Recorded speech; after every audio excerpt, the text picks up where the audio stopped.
Beberapa cerita inspiratif Part 4. Di suatu desa, seorang petani memiliki tetangga pemburu dengan anjing-anjing galak yang sering menyerang domba-dombanya.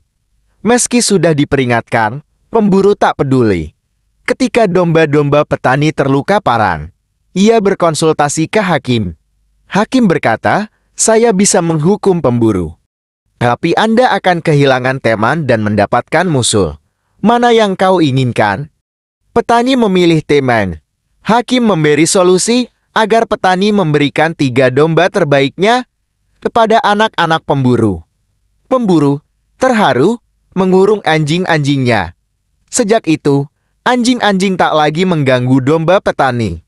Sebagai ungkapan terima kasih, pemburu sering membagi hasil buruan dengan petani, dan petani mengirimkan daging domba serta keju. Mereka pun menjadi teman baik.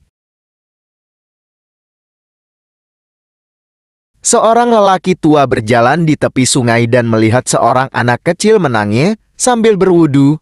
Dia bertanya, mengapa anak itu menangis? Anak itu menjawab, "Saya membaca ayat Al-Quran yang berbunyi, 'Wahai orang-orang yang beriman, jagalah dirimu. Saya takut dimasukkan ke dalam neraka.'" Orang tua itu mencoba menenangkan anak tersebut dengan mengatakan bahwa dia tidak akan masuk neraka. Namun, anak itu menjelaskan bahwa ranting-ranting kecil dibakar dulu sebelum kayu besar, jadi dia merasa dirinya akan dibakar lebih dulu. Lelaki tua itu pun menangis, menyadari bahwa anak kecil itu lebih takut kepada neraka daripada orang dewasa. Orang menaiki perahu kecil dan merasa bosan. Ia mulai berdiskusi dengan pelaut.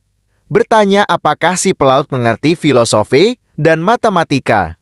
Ketika pelaut menjawab tidak, filsuf mengatakan pelaut telah kehilangan setengah dari hidupnya.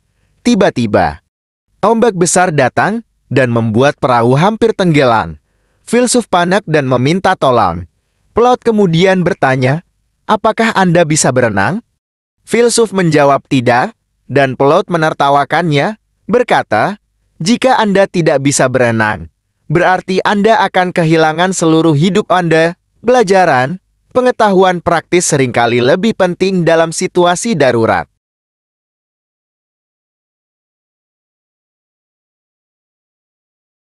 Di sebuah ladang, ada 2 bibit tanaman.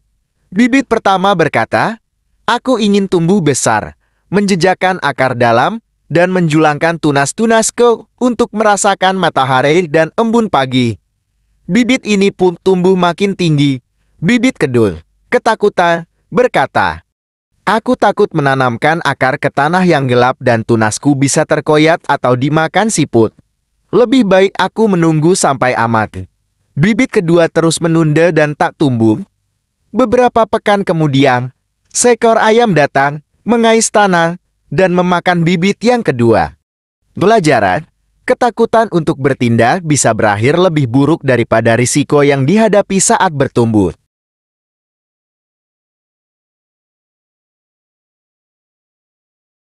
Saat merenovasi rumah, seseorang menemukan cicak terperangkap di antara tembok kayu. Kakinya melekat pada surat yang sudah ada di sana selama 10 tahun.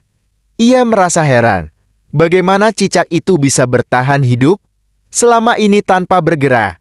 Saat ia mengamati, seekor cicak lain muncul membawa makanan untuk cicak yang terperangkap.